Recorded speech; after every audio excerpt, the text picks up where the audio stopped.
विद्यार्थी विज्ञानच्या वर आधारित असलेलं हेलिकॉप्टर, रिमोट कंट्रोलवरचं हेलिकॉप्टर स्वतः बनवून ते उडवतात, इतकं विज्ञानावर त्यांनी काम केलेलं आहे. मुंबई IIT मधले काही विद्यार्थी त्यांनी त्यांच्या विज्ञान प्रयोगशाळेला भेट देऊन त्यांनी त्या ठिकाणी त्यांच्याकडून विज्ञान समजून घेतलेलं. IIT मुंबई मधले विद्यार्थी आलेले आहेत. त्याचबरोबर आयसर पुणे या ठिकाणी सुद्धा भोईर सरांनी चांगल्या प्रकारचं मार्गदर्शन आयसर पुणे या ठिकाणी केलेलं आहे. आणि त्याचबरोबर आयसर मार्फत त्यांना पुरस्कार सुद्धा मिळाला, आयसर पुणे मार्फत. हे झालं विज्ञानाबाबतचं. तर विज्ञानामध्ये टाकाऊ पासून टिकाऊ साहित्य कसं बनवता येईल यावर त्यांनी तर भरपूर काम केलेलं आहे. आजही आपण आपल्या जिल्ह्यात नव्हे तर राज्यामध्ये त्यांची माहिती सर्वांना आहे की विज्ञानचे ते चांगले शिक्षक आहेत. पण गंमत अशी आहे की हे विज्ञानवर मार्गदर्शन करताना त्यांच्यामध्ये गणितामधली जी उर्मी आहे ती मात्र पटकन झाकोळली गेलेली आहे. गणितामध्ये सुद्धा त्यांनी चांगलं काम केलेलं आहे आणि उत्तम प्रकारे गणित शिकवण्यामध्ये त्यांचा हातखंडा आहे. आज आपण गणितामध्ये गुणाकार या घटकावर आपल्याला ते बोलणार आहेत. जवळपास 20-25 मिनिटं आपल्याशी बोलतील आणि पुढचे 20 मिनिटं आपण त्यावर चर्चा करणार आहोत. गुणाकार या घटकावर मी पांडुरंग भोईर सर यांना अशी विनंती करतो की आपण सादरीकरणास सुरुवात करावी. भोईर सर.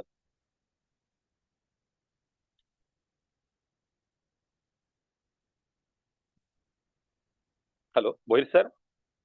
नमस्कार. नमस्कार. नमस्कार सर, आवाज येतो आपला? बोला बोला सर. Okay sir. सर्वांना नमस्कार आणि धन्यवाद. आताच आपण मराठी विषय पाहिला आणि पुढची तासिका गणित विषयाची आहे. आणि गणित विषयातील जे अध्ययन स्तर आहेत ते आतापर्यंत वजाबाकी झालेली आहे आणि आता आपण गुणाकाराकडे वळतोय. गुणाकार म्हटला सर, आवाज व्यवस्थित आहे? अगदी अगदी एकदम व्यवस्थित आहे, काही काळजी नाही. सुरुवात करतो, कंटिन्यू करा. गुणाकार म्हटलं की ते बेरजेशी संबंधित आहे. म्हणजे पहिल्यांदा आपण बेरीज पाहिली, त्याच्यानंतर हच्याची बेरीज, वजाबाकी, गुणाकार, नंतरचा आपण भागाकार. मग गुणाकार पाहत असताना गुणाकार हा शब्द लिहिलं की विद्यार्थ्यांच्या अंगावर एक शहार येतात किंवा काटा येतो. कारण त्याच्या मित्राने, त्याच्या बहिणीने, त्याच्या भावाने गुणाकाराविषयी त्याच्या मनामध्ये भीती निर्माण केलेली असते. म्हणून गुणाकारापासून विद्यार्थी बऱ्याचदा आपल्याला लांब जाताना दिसतात किंवा त्यांना त्याच्याविषयी नावड निर्माण होते. पण जर का आपण गुणाकार ही प्रक्रिया जर वेगळ्या पद्धतीने समजून सांगण्याचा जर प्रयत्न केला तर निश्चितच त्यांच्यापासून तो त्या गणितामध्ये, त्या गुणाकारामध्ये इन्व्हॉल्व्ह होईल. मला असं वाटतं की गुणाकाराचे 4 स्तर आहेत. एक सारख्या गटांचे, म्हणजे पहिल्यांदा गुणाकार समजून घेणं गरजेचं आहे. त्याच्यानंतर गुणाकार समजलं तर विद्यार्थ्यांना ते अतिशय सोपं जाईल. उदाहरणार्थ सारख्या गटांची पुन्हा पुन्हा केलेली बेरीज म्हणजे गुणाकार. उदाहरणार्थ 2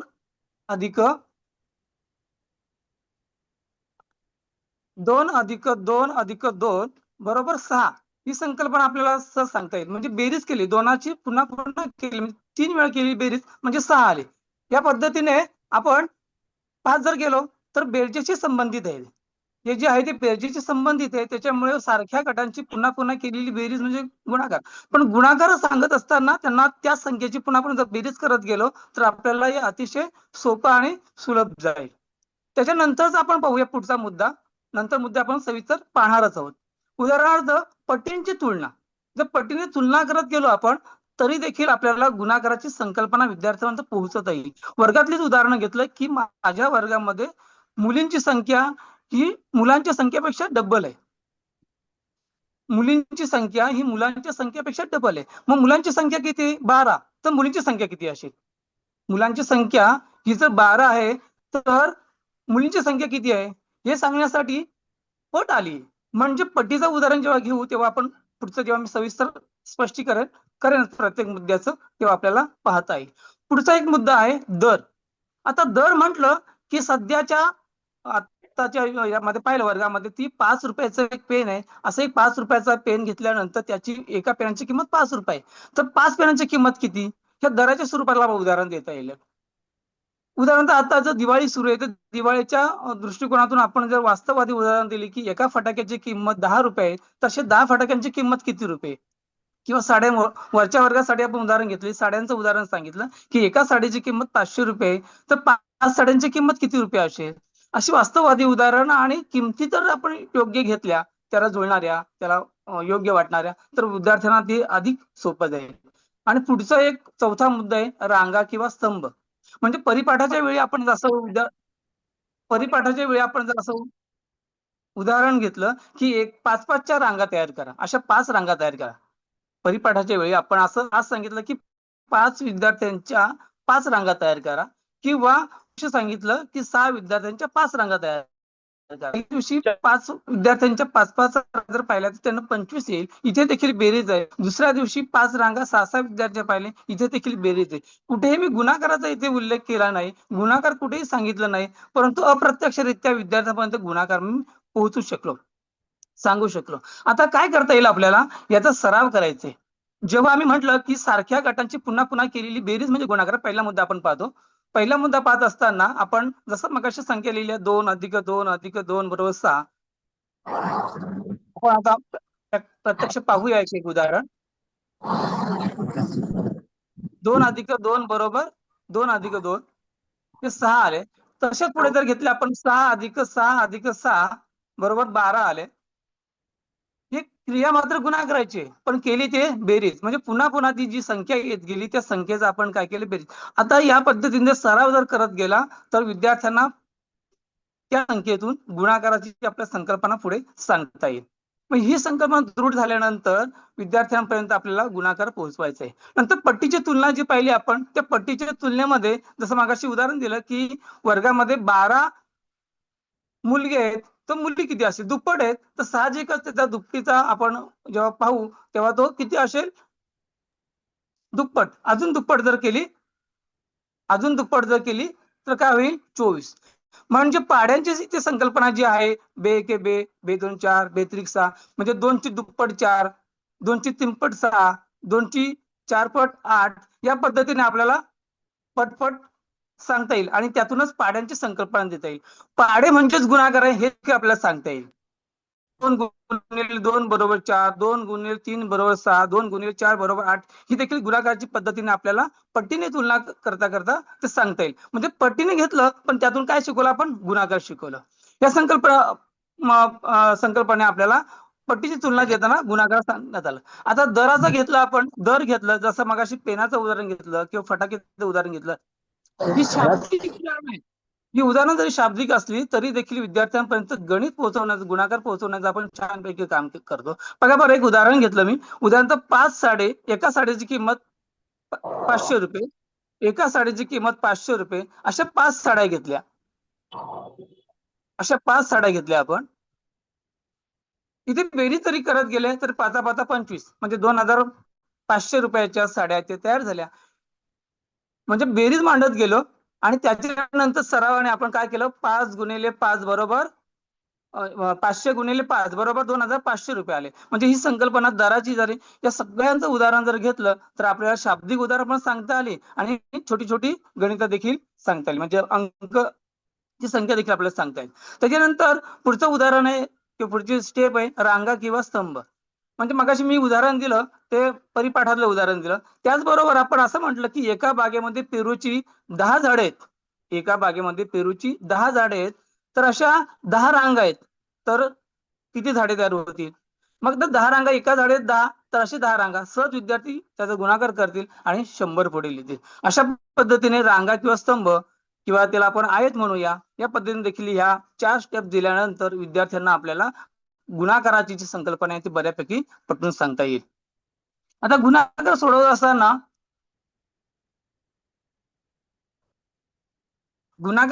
नेमकी जी अडचण असते विद्यार्थ्यांची,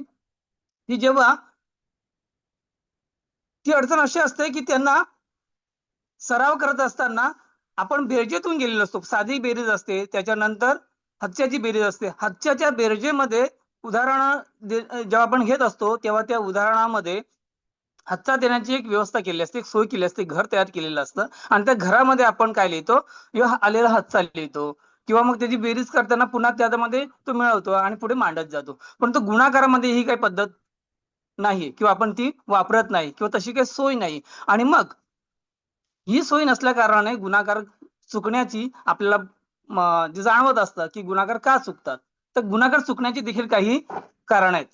गोष्ट पाहूया, गुणाकार का चुकत असतात. तर विद्यार्थ्यांचं जी पटीची आपण जे पाहिलं, जी पट पाहिली, ती पट विद्यार्थ्यांच्या लक्षात राहते, म्हणजे पाढे पाठांतर व्यवस्थित नसतात.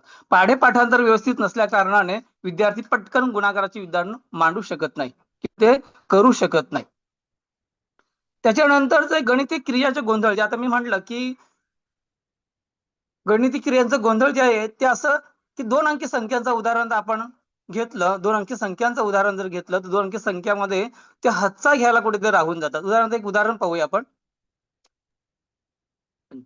25 गुणिले 12 घेतले आपण आणि याचा गुणाकार करत असताना 2 ने आपण 5 ला गुणलं, 10 पण आपण 0 लिहिलं.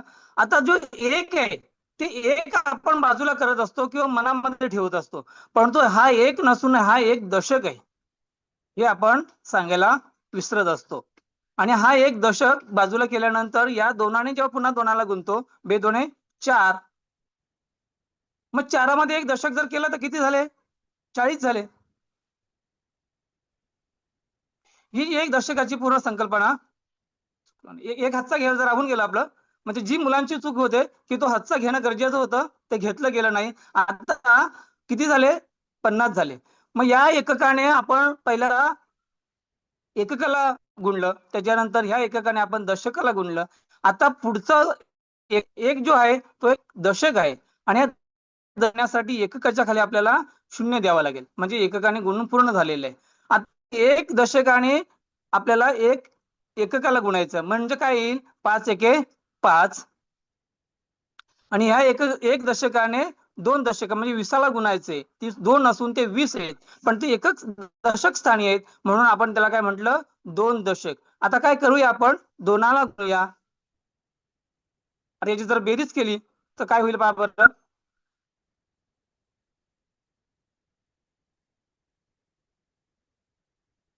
आता इथेच जी गोंधळ असतं की आपण काय करत नाही, ते हातचा देण्यासाठी कोणत्याही प्रकारची व्यवस्था केलेली नसते आणि तिथेच विद्यार्थी चुकत असतात. म्हणजे स्थान जे आहे, जे आपण प्रारंभिक स्तर पाहिलं, त्याच्यानंतर अंकाचं स्थान पाहिलं, त्याच्यानंतर बेरीज पाहिली, हातच्या जी बेरीज पाहिली आणि हातच्या बेरीजमध्ये जी व्यवस्था केली असते ती मात्र इथे व्यवस्था नसते आणि मग आपल्याला विद्यार्थी गणित चुकताना दिसतात की त्यांच्यामध्ये ती घाई होते आणि जे उत्तर येणं गरजेचं होतं ते आपल्याला प्राप्त होत नाही. आणि म्हणून जे संख्येचं स्थान आहे किंवा आपण असं न म्हणता 25 मध्ये 2 हे दशक आहेत, 5 हा एकक आहे, 2 हा एकक आहे, 1 हा दशक आहे. ही संकल्पना जोपर्यंत विद्यार्थ्यांच्या लक्षात आणून देत नाही तोपर्यंत विद्यार्थी गणित त्यांच्याकडनं चूक होऊ शकते आणि होऊ नये म्हणून ही व्यवस्था करणं गरजेचं आहे.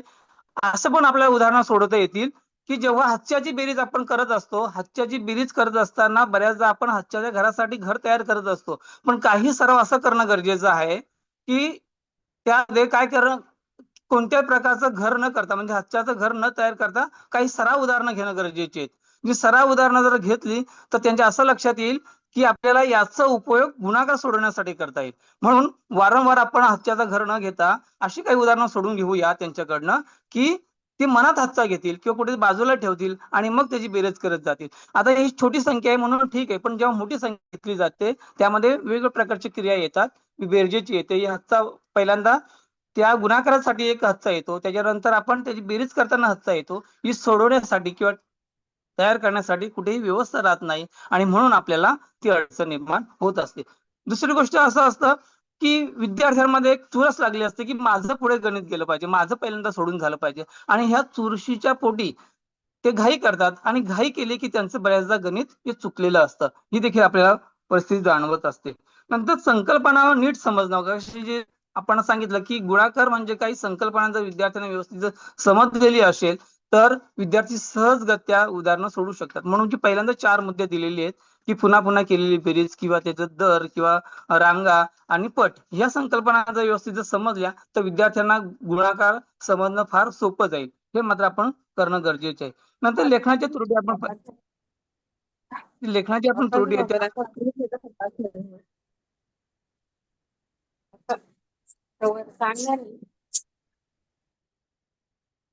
त्याच्यानंतर आकडेमोडीतील जी कमजोरी आहे, जी आकडेमोड करत असतात त्याची जी कमजोरी आहे ती म्हणजे आपण पाहिलं की संख्या ज्ञान विद्यार्थी नसेल किंवा पाढे म्हणताना ते विद्यार्थी बऱ्याचदा पाड्याचं जे अंक आहे 36 म्हणा किंवा 42 म्हणा या ठिकाणी देखील ते चुकत असतात आणि चुकले की ती मांडताना देखील त्यांची चूक होत असते. म्हणजे आकडेमोडीतील काही ज्या काही कमजोरी असते त्यांना, जसं आपण संख्या ज्ञान पाहिलं की त्याने 49, 42 किंवा 56, 58 या संख्यामध्ये मागे पुढे ते गोंधळ करतात आणि तशाच संख्येत ते मांडत जातात आणि ती संख्या मांडल्यानंतर मात्र त्यांची उदाहरणं चुकत असतात. ही एक मुख्य गोष्ट आपल्याला बघायला मिळते.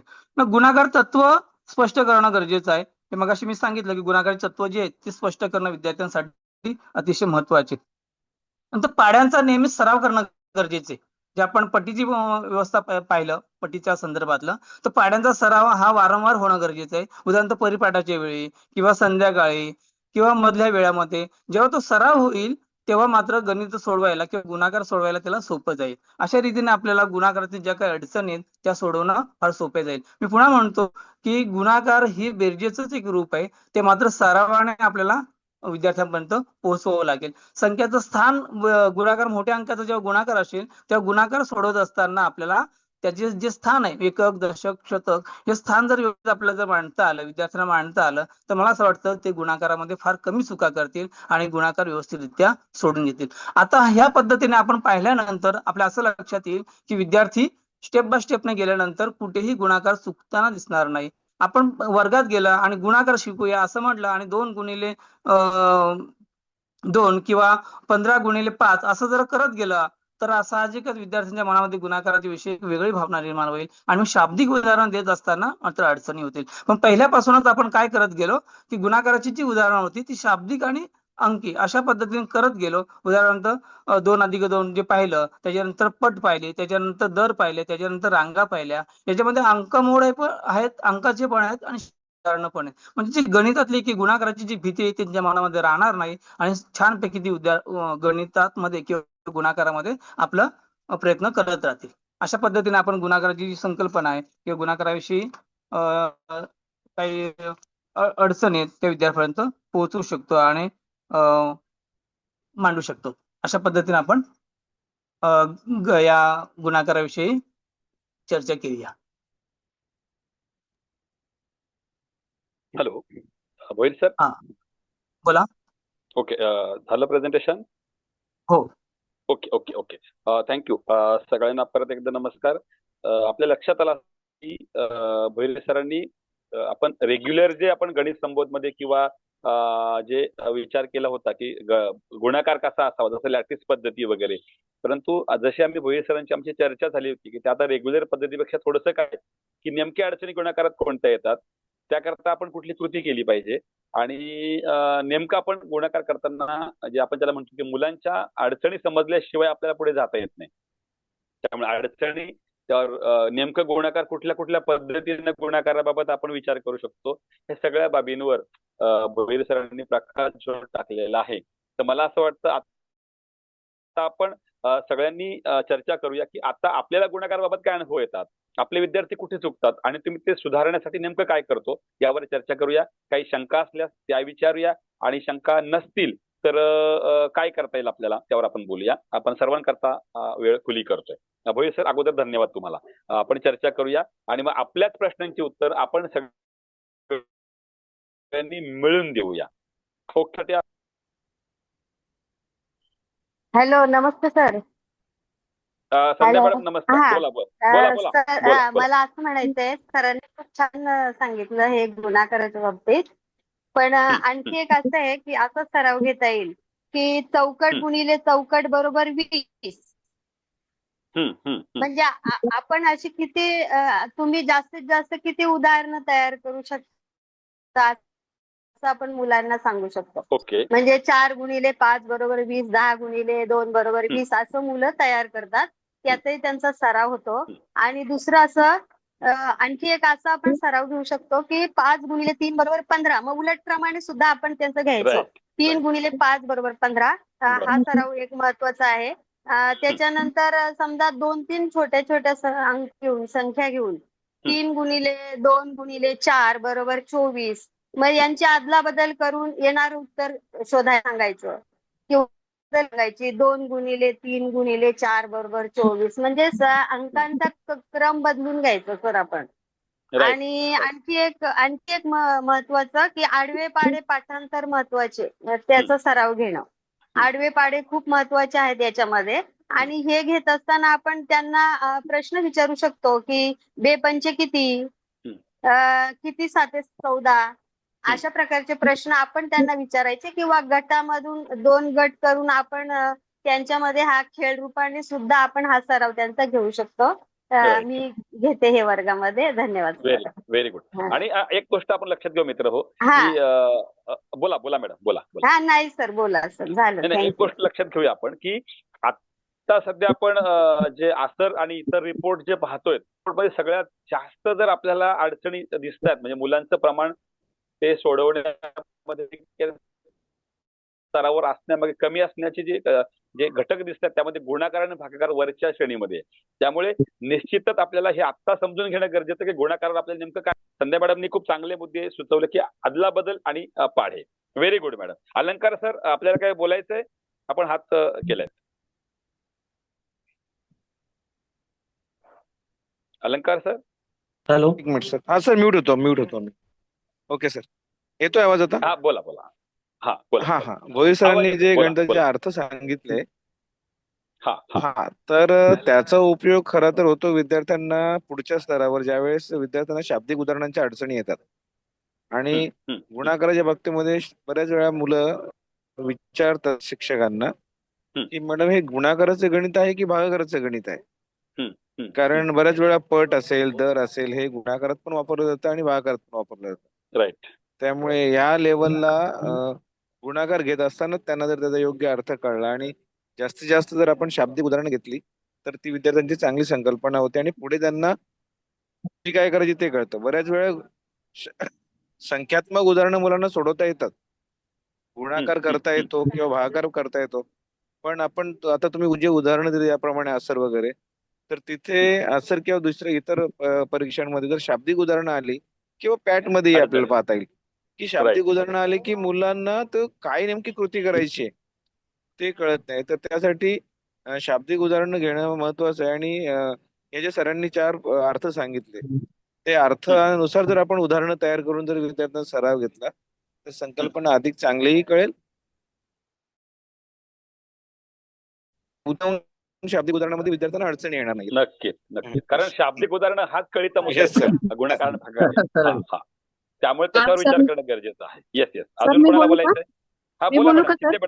छाया मॅडम बोला बोला. नमस्कार सर. नमस्कार. जर आपल्याला शाब्दिक उदाहरणं विद्यार्थ्यांना द्यायची असतील, तर आपण फुलांची उदाहरणं देऊन विद्यार्थ्यांना प्रत्येकाला वाटून देऊ आणि एकूण किती झाले तर ते विचारून विद्यार्थ्यांना गुणाकाराची संकल्पना आपल्याला शाब्दिक उदाहरणातून तयार करता येईल. त्यानंतर गोळ्या वाटून, बिस्किट वाटून, म्हणजे खाण्याच्या वस्तू वाटून सुद्धा विद्यार्थ्यांना आपल्याला शाब्दिक उदाहरणं तयार करायला पण शिकवता येतील आणि विद्यार्थी सोडवतील पण. आणि जर विद्यार्थ्यांनी शाब्दिक उदाहरणं तयार करायला शिकले, तर उत्तरं पण त्यांना आपोआप मिळतात लगेच. समजा आता 6 विद्यार्थी आहे, प्रत्येकाला 2 फुलं दिली, मग सहा विद्यार्थी आहेत आणि फुलं किती मिळाली, तर 2, मग 6 गुणिले 2 अशा प्रकारे विद्यार्थी त्या उदाहरणाची मांडणी पण करतात आणि उदाहरणं पण सोडवतात. आणि जर आपण असं शाब्दिक उदाहरणाचा विद्यार्थ्यांमध्ये हे लावलं, स्पर्धा लावली, अ गट ब गट करून, तर विद्यार्थी त्यामध्ये जास्त निपुण होतील. राईट. भोईर सरांनी पण छान मार्गदर्शन केलं. आणि विद्यार्थ्यांचा गुणाकार पक्का होण्यासाठी आपल्याला या शाब्दिक उदाहरणाबरोबरच विद्यार्थ्यांचे पाढे पण पाठ पाहिजे आणि त्याच्यानंतर विद्यार्थ्यांना गुणाकार करण्याची रीत आपण समजून सांगितली. अलंकार सर जसे म्हणाले, की विद्यार्थ्यांना क्रिया समजली पाहिजे, गुणाकार आहे की भागाकार आहे. मग ते क्रियेचं समज स्पष्ट होण्यासाठी एकत्र करणे, म्हणजे एकाला वाटून दिल्यानंतर त्यांची जोड लावणे, हे आपण जर विद्यार्थ्यांना समजून दिलं, तर विद्यार्थी बरोबर आपल्याला गुणाकार क्रिया आहे असं सांगतील. सगळ्यात महत्त्वाचा मुद्दा आपला याचा अलंकार सर, एक मिनिट. यातला महत्त्वाचा मुद्दा हा आहे, की मुलांना शाब्दिक उदाहरणावरून हे कळालं पाहिजे की नेमकी क्रिया कोणती करायची आहे.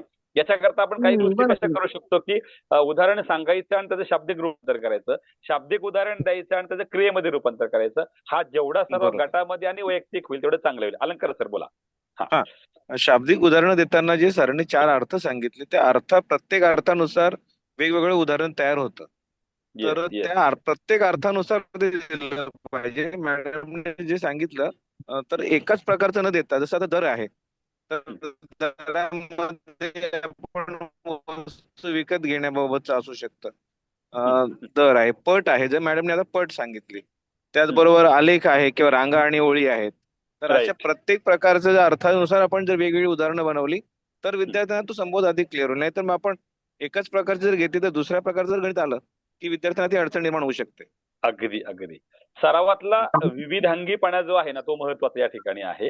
सर्व प्रकारच्या प्रकारांचा जर मुलांचा सराव झाला तर मग त्यांना अडचण येणार नाही की नेमकं काय करू ते. व्हेरी गुड, बरोबर. व्हेरी गुड अलंकार सर. अर्चना मॅडम आपल्याला काय बोलायचंय का? आपण मेसेज टाकलाय. हॅलो सर, नमस्कार. नमस्कार, बोला बोला. सर, पांडुरंग भोईर सरांनी छान गुन्हागाराचं आपल्याला ते पट्टीने वगैरे सगळं सांगितलेलं आहे. खूप सुंदर. हा. जे हा. 5वी ते 7वीचे विद्यार्थी आहेत. हा बोला मॅडम. हॅलो, आवाज गेलाय मॅडम जरा. अर्चना मॅडम.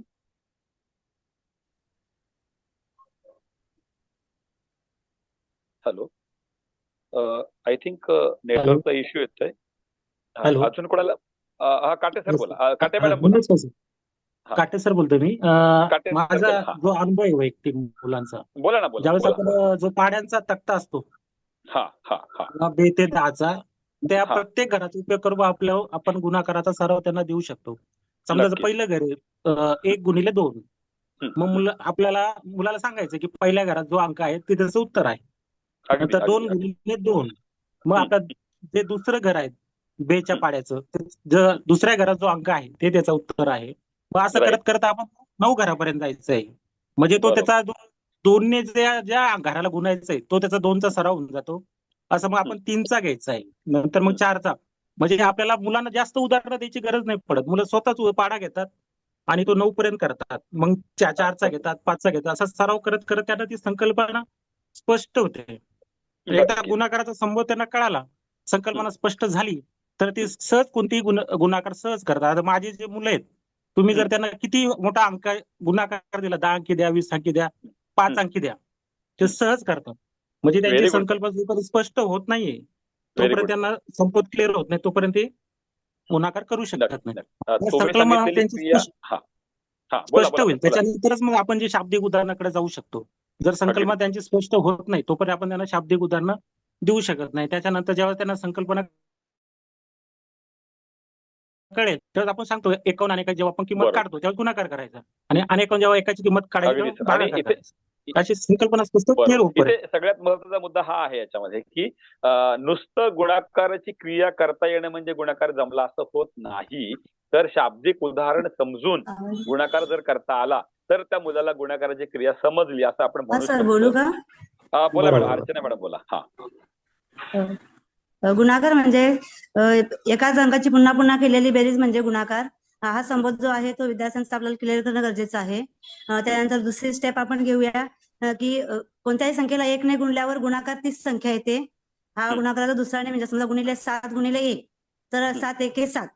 म्हणजे जेव्हा 2 अंकीचा किंवा 3 अंकीचा गुणाकार करतात मुलं, तेव्हा सर ही मुलं गडबड करतात. त्यानंतर पुढचा मुद्दा आहे कोणत्याही संख्येला 0ने गुणणे. 7 गुणिले 0 उदाहरणार्थ, म्हणजे मी शून्याचा वापर. 0 7 वेळा घेतला काय ना 100 वेळा घेतला का तो शून्यच आहे. तर शून्याला काही बरोबर. किंमत नाही, म्हणून तिथे जेव्हा 2 अंकी 3 अंकीला शून्याचा गुणाकार जेव्हा येतो तेव्हा मुलं तिथे थोडीशी गडबड करतात. मुलं असं पण लिहितात 7 गुणिले 0 केला तर 7 पण सर उत्तर लिहितात मुलं. म्हणजे Right. इथे शून्याचा जो संबोध आहे, कन्सेप्ट ती मुलांची क्लिअर होणं गरजेचं आहे. आणि तिसरा आहे 2 अंकांची कोणत्याही 2 अंकांची आदलाबदल जर केली आपण तरी उत्तर तेच येतं. समजा उदाहरणार्थ 3 गुणिले 4, 4 त्रिक 12, 3 चौक 12. म्हणजे हे 2-3 जे गुणाकाराचे नियम आहेत ते आपण पहिली म्हणजे दुसरी तिसरी मुलांचे क्लिअर केले तर पुढच्या वर्गांना जो गुणाकार शिकवण्याचं जे आपल्याला अडचण आहे ती थोडीशी माझ्यामध्ये तरी कमी होईल आणि मुलं छान आणि सुंदर प्रकारे गुणाकार करतात. तसंच आपल्याकडे सर नोटा आहेत. तर त्या नोटा समजा आपण दिल्या 3-3 नोटा, 1-1 रुपयाच्या 3 नोटा ठेवल्या 3 वेळा, त्या मोजा 3 त्रिक 9. म्हणजे वस्तुरूपाने किंवा कृतिकता अध्यापन जर गुणाकाराचं केलं तर मुलांना गुणाकाराचा संबोध आणि कन्सेप्ट ज्या आहेत त्या लवकर क्लिअर होतात आणि मग हळूहळू त्यांना त्याच्यावरून आपल्याला त्यांना आपल्या अंक ज्ञानाकडे आणता येतं. म्हणजे अशा प्रकारे एवढं सांगायचं होतं सर. धन्यवाद. अर्चना मॅडम धन्यवाद. एक काहीतरी प्रश्न विचारलाय रेखा मॅडम. बोला बोला. रेखा मॅडम बोला.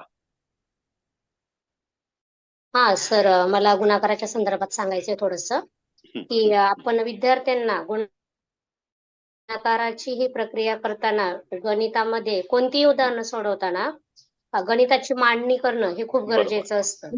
आणि हे करताना आपण मोस्ट ऑफ जर चौकटीच्या वहीचा वापर केला, मुलांना चौकटीच्या वहीच्या माध्यमातून आपण विद्यार्थ्यांकडनं गुणाकाराचं उदाहरण लिहून घेतलं तर मुलं बरोबर एककाच्या खाली एकक लिहू शकतात, दशकाच्या खाली दशक, आणि मग पूर्ण उदाहरण जेव्हा सोडून होतं तेव्हा ते मुलांचं उत्तर सुद्धा बिनचूक येण्यामध्ये आपल्याला मदत होते. आणि म्हणून आम्ही आमच्या शाळेमध्ये सर्व मुलांना चौकटीच्या वह्या वापरण्यास सांगितलेल्या आहेत आणि आमची मुलं वापरतात. त्याच्यामुळे मुलांचं अचूकता ही वाढलेली आहे. Right right right. Thank you madam, खूप छान. इथे हर्षला मॅडमने एक प्रश्न विचारलाय की 2 अंकी संख्येने 2 अंकी संख्येला गुणाकार करताना एकक स्थानी संख्येत जर 0 आला तर गोंधळ उडतो, या बाबतीत मार्गदर्शन व्हावं. या बाबतीत कोणाला काही बोलायचंय का? नाहीतर मग भोईर सर किंवा आम्ही कोणीतरी बोलू. इतरांना कोणाला काही सांगायचंय का? एकक स्थानी 0 आलं तर ही मुलांची अडचण होती. ही अडचण सोडवण्याकरता काय करू शकतो आपण?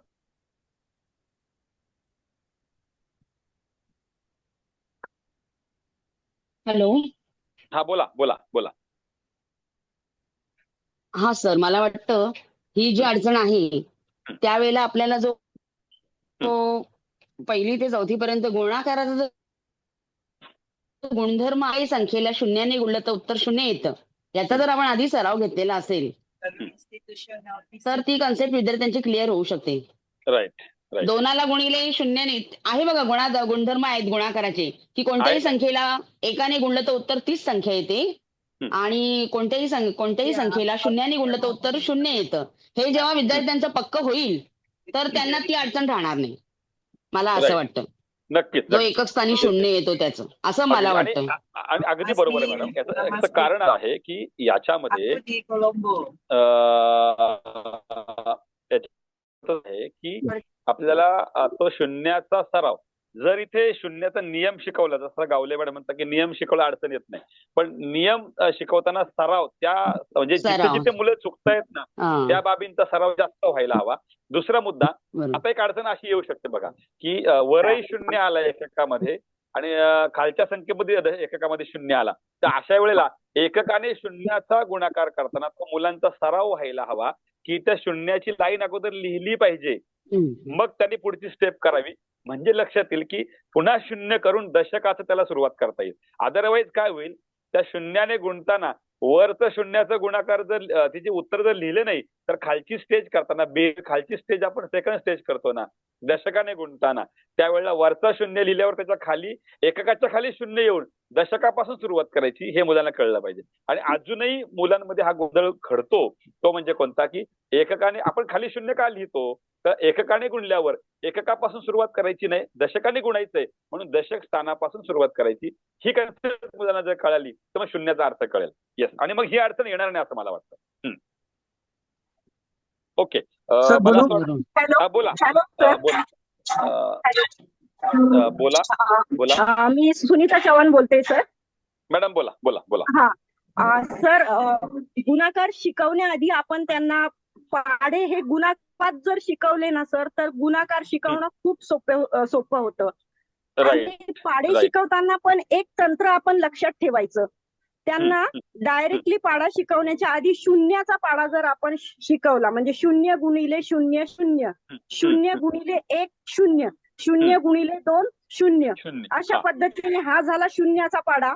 नंतर 1चा पाढा ही याच पद्धतीने, नंतर बेचा पाढा सुरू करताना डायरेक्ट बे 1 हे बे असं न करता बे 0 0, म्हणजे 2ला जर 0ने गुणलं तर उत्तर 2च येतं.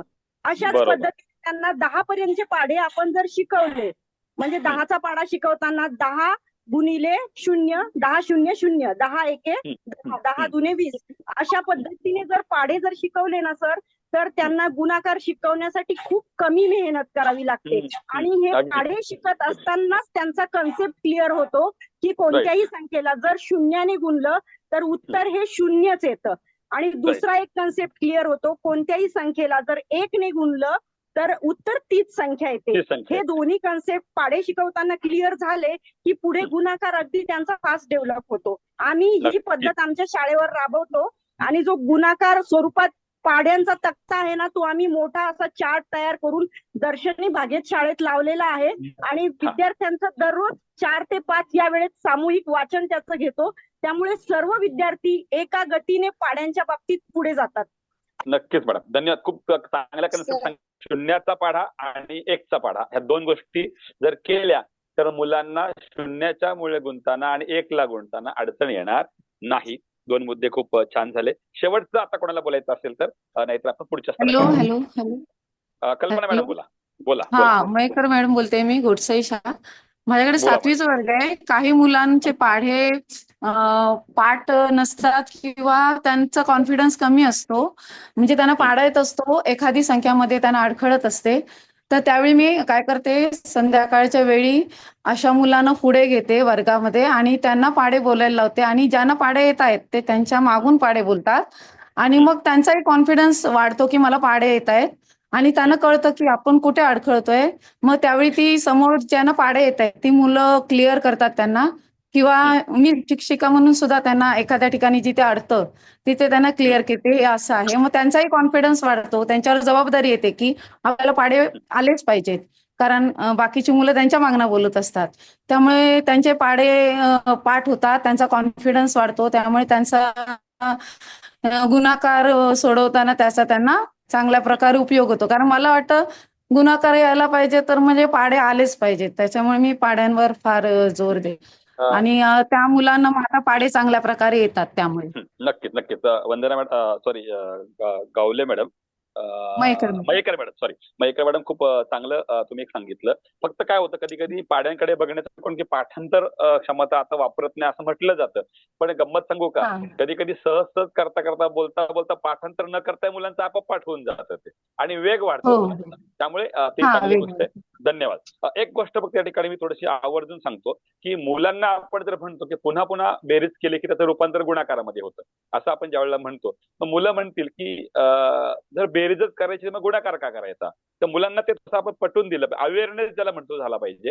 तो म्हणजे कोणता, की 2 अधिक 2 अधिक 2 अधिक 2 असं एकूण 4 वेळा 2 घेतले आणि त्यांची बेरीज केली, 2 2 2 2 तर एकूण 8 होतात. आता मुलाला सांगायचं तुला काय करावं लागलं बरं, इथे 2 तुला 4 वेळा जावा लागला. पण जर तुला जर काही गोष्टी बेसिक गोष्टी लक्षात आल्या की 2 4 वेळा घेतला तर तो 8 होतो, मग 2 4 वेळा मोजण्यापेक्षा ते तुझ्या लक्षात राहिलं की 2 एकदा घेतला तर 2 होतात, 2 दोनदा घेतला तर 2 होतात, 4 होतात, असं जर केलं तर तुझा गणित बेरजेचा स्पीड वाढतो. मग गुणाकार हा कशा करता आहे की पुन्हा पुन्हा बेरीज करताना जो वेळ जातो तो वेळ वाचावा आणि आपला गणितातला वेग वाढावा म्हणून आपण ही क्रिया वापरत असतो. हे मुलाला समजलं, अवेअर समजलं, तर मुलगा विचार करेल की यस, मला आता हे पाढे नावाचा जो प्रकार आहे तो मला क्लिअर करता येईल. तर हे आपण अवेअरनेस जर केला तर मला असं वाटतं की खूप चांगल्या प्रकारे मुलाचा गणितामधला म्हणजे गुणाकारामधला स्पीड वाढेल. तर याचा विचार आपण सगळ्यांनी करूया. खूप छान. आपण आता वेळ संपत आलेली आहे, म्हणजे वेळ पुढे गेलो आपण वेळेच्या, कारण आपल्या शंका आणि उत्तर आपण खूप छान प्रकारे सगळेजण वापरतायत. धन्यवाद सगळ्यांना. इथे आता विचार करूया गुणाकार तशी मुलांना वाटतं, आपण वाटून घेऊ नये, पण मुलांना जर वाटत असेल तर तो संभ्रम मुलांचा दूर करण्याकरता उपक्रमाचं आयोजन करावं. इथे भोईर सरांनी म्हणजे नेहमीच भोईर सर नवीन नवीन संकल्पना आणत असतात. आज त्यांनी चर्चेप्रमाणे गणित अडचणी आणि त्यावर खूप चांगल्या प्रकारे सांगितलेलं आहे. भोईर सर, आतापर्यंत ज्याच्यावर आपल्याला काही बोलायचं असेल, काही सांगायचं राहिलं असेल तर आपण 1 मिनिटामध्ये सांगू शकता. सुनील ठाकरे सरांना सर काहीतरी बोलायचंय. ठाकरे सर बोला, अनम्यूट करून बोला. ठाकरे सर काय बोलायचं का आपल्याला? अनम्यूट करा सर, अनम्यूट करा. Thackeray sir unmute.